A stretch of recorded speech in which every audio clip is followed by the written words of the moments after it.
मेरे जॉब का वो पहला दिन था जब मैंने जी को देखा था। वह बहुत ही सिंपल थी, दिखने में थी। एज जो मैं गेस कर सकता हूँ, उनका एज वो 62 के आसपास होंगी। हालांकि ऑफिस में तो बहुत सारे स्टाफ थे, लेकिन आशा जी का ही वर्णन करना क्यों ज़रूरी मैं समझता हूँ, क्योंकि यह कहानी आशा जी की ही है, जो मैं आज आपसे शेयर करना चाहता हूँ। एक ऐसे माँ की कहानी है जो अभाव में रहते हुए भी अपने बच्चे को अच्छी शिक्षा देके अच्छा बना सकती है। तो चलिए शुरू करते हैं आशा जी की कहानी। मेरा जो वर्क स्टेशन था, उसके जस्ट बगल में शर्मा जी का वर्क स्टेशन था और हमारे बॉस चटर्जी साहब थे। आशा जी इस ऑफिस में 20-25 साल से काम कर रही थी और चटर्जी जी इस ऑफिस में 10 साल से काम कर रहे थे। आशा जी वैसे तो प्यून थी, बट वो बहुत दिनों से ऑफिस में काम कर रही थी, इसलिए उनको अच्छी खासी ऑफिस की जानकारी भी हो गई थी। इस कारण से उन्हें फाइल्स इस टेबल से उस टेबल पर देना, डॉक्यूमेंट्स देना और किसी का कोई मैसेज हो, संवाद हो तो एक दूसरे के पास पहुंचाना, वह जनरली इसी टाइप की काम कर रही थी। ऑफिस में सभी काफ़ी उसका रेस्पेक्ट करते थे, एक्सेप्ट शर्मा जी। अब यह भी बता देता हूँ शर्मा जी को उनसे चीट क्यों थी। आशा जी हमेशा टाइम पे ऑफिस आती थी। आज 25 साल की सर्विस में कभी ऐसा नहीं हुआ कि आशा जी देर हुई, बिना बताए छुट्टी ली। और शर्मा जी का ये आदत था, शर्मा जी हमारे प्रोजेक्ट मैनेजर थे और शर्मा जी का ये आदत था, वह कभी टाइम पे नहीं आते थे, बिन बताए छुट्टी लेते थे। इस कारण से उनको चटर्जी सर से हमेशा डांट सुननी पड़ती थी। जब भी चटर्जी उनको अपने केबिन में बुला के डांटते तो डांटते जाते बोल देते थे कि आशा जी से सीखो कैसे टाइम पे ऑफिस आना चाहिए, कैसे इन्फॉर्म करके लीव लेना चाहिए। वह खुनखुनाते हुए आते, मेरे टेबल के बगल में उनका टेबल था, वो बैठते और बोलते आशा जी का क्या है, नंगा नहाएगा क्या, निचोड़ेगा क्या, उनके घर पे क्या है, उनको तो खाने का औकात ही नहीं है, तो फिर वो टाइम पे ऑफिस आएंगे, यहाँ से नौकरी छूट जाएगा तो उनको कहीं और नौकरी मिलेगा भी नहीं।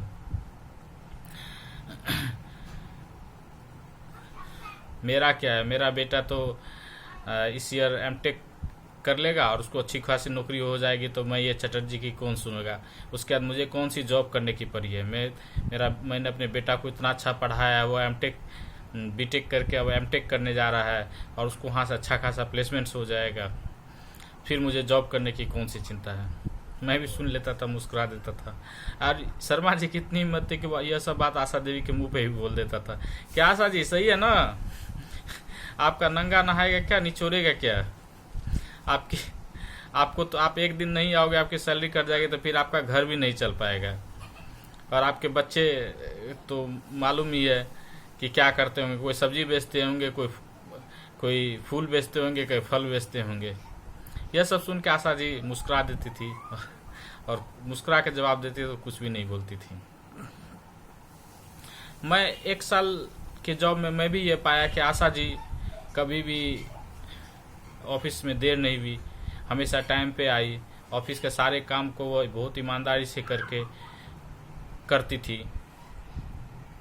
आशा जी बहुत ही ज़्यादा सपोर्टिव थी, बात वगैरह करने में बहुत अच्छे स्वभाव की थी।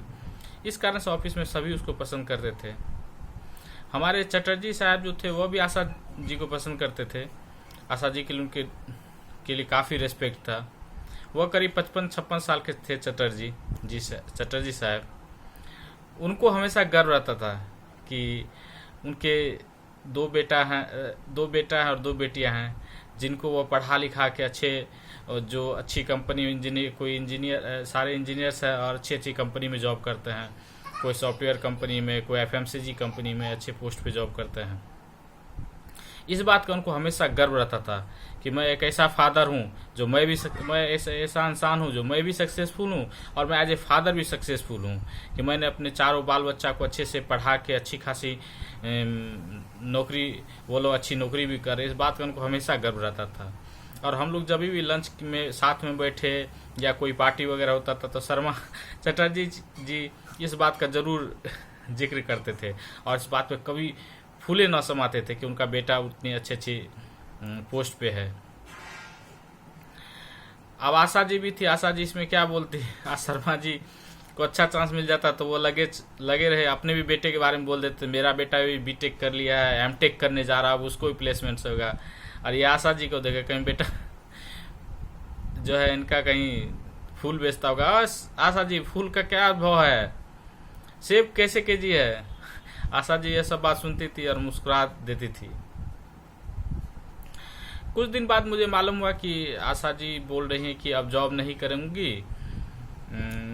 अब वो सभी चटर्जी सर और बाकी सारे स्टाफ भी उनको पूछे कि भाई क्यों नहीं जॉब करोगे, आपका घर कैसे चलेगा, क्योंकि आशा जी एक विधवा औरत थी जिनके पति 20-25 साल पहले चले गए थे। इस ऑफिस में आशा जी को नौकरी पहले जो चटर्जी साहब से पहले जो बॉस थे उनके रेफरेंस से हुआ था। आशा जी के पति जो है उनके यहाँ ड्राइवर थे और उनकी तबीयत अचानक खराब हो गई और उनके पास आशा जी और उनके परिवार के पास इतना पैसा नहीं था कि वो अपने पति का इलाज करवा सके। इस कारण से उनके पति गुजर गए। जो पुराने बॉस थे उन्हीं के रेफरेंस से आशा जी को यहाँ नौकरी मिल गया। आशा जी को घर चलाना था। आशा जी के 2 बेटे और 1 बेटी थी जो छोटे छोटे थे उस टाइम में। आशा जी के अलावा और घर में कोई कमाने वाला नहीं था और आशा जी को सपोर्ट करने के लिए भी कोई नहीं था फाइनेंशियली, मेंटली। तो आशा जी ही थी जिनको अपने पूरे घर की जिम्मेदारी लेनी थी। तीनों बाल बच्चों को पढ़ाना लिखाना था या जो भी मतलब घर का एटलीस्ट खाना पीना खिलाना, कपड़े लत्ते तो थे ही। इसलिए आशा जी हाँ प्यून का नौकरी पकड़ ली। इससे पहले आशा जी कभी घर से भी बाहर नहीं निकली थी, लेकिन अपने बाल बच्चों के लिए, घर के लिए वो घर से बाहर निकली और यहाँ नौकरी करने लगी। अचानक ये बात सुन के सबको कि आशा जी अब काम नहीं करेंगी, आशा जी अब नहीं आएंगी, सबको शौक लग गया कि इनको ऐसा क्या हो गया कि अब ये बोल रही हैं काम नहीं करेंगे, इनका घर कैसे चलेगा। चटर्जी वगैरह भी बहुत समझाए।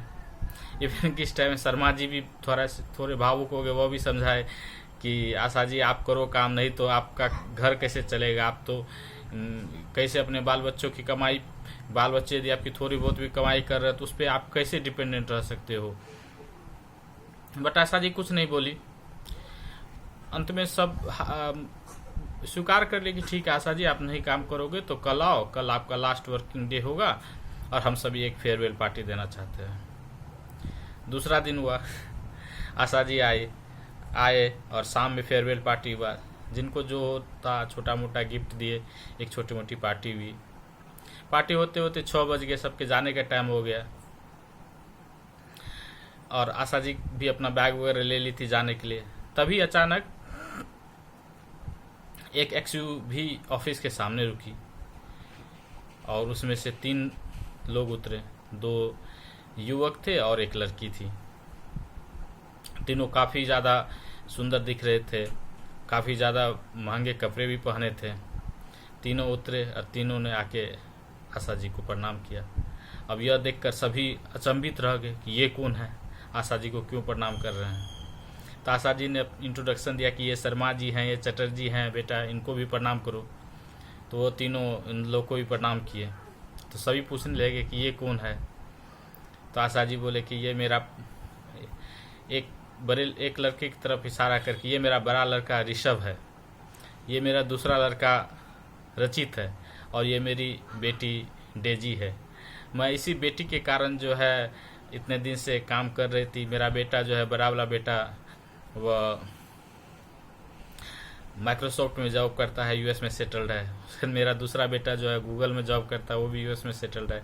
मेरी बेटी जो आईआईटी मुंबई से बीटेक कर रही थी, तो उसी कारण से मैं जॉब कर रहा था। मेरे बेटे तो कब से बोल रहे थे कि आ जाने के लिए, यूएस में सेटल्ड हो जाने के लिए, लेकिन मैं अपने बेटी के कारण नहीं जा रहा था।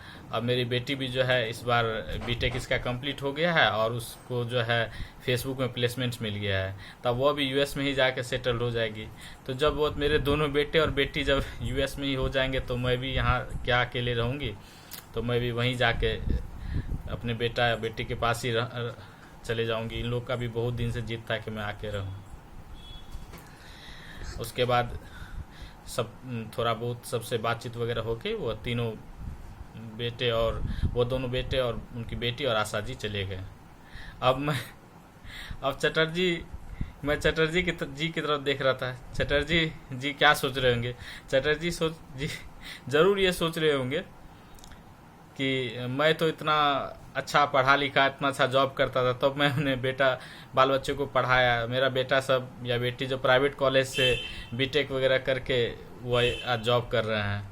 आशा जी के पास तो कुछ भी नहीं था। इतना कष्ट में सहते हुए, इतना प्रॉब्लम में होते हुए, एक अकेला कमाने वाले, एक प्यून का जॉब करने वाले आज तीनों बेटा को इतनी बड़ी कंपनी में उनके बाल बच्चे सब जॉब कर रहे हैं।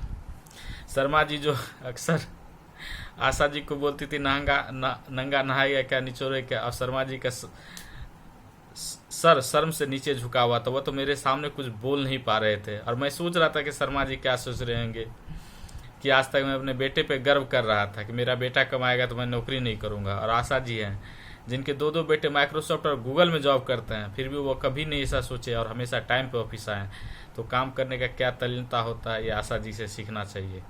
और एक माँ से ये एक ऐसी माँ की कहानी है जो इतना गरीबी में रह के भी अपने बच्चे को पढ़ाई और आज उसके बच्चे माइक्रोसॉफ्ट, गूगल और फेसबुक जैसी कंपनी में जॉब कर रहे हैं। यह कहानी डेडिकेटेड टू ऑल मदर्स, और इस मदर्स डे पे आज मैं ये कहानी आपके साथ शेयर किया हूँ। यदि आपको अच्छा लगे तो लाइक कीजिएगा और मेरे चैनल को सब्सक्राइब कीजिएगा। Thank you.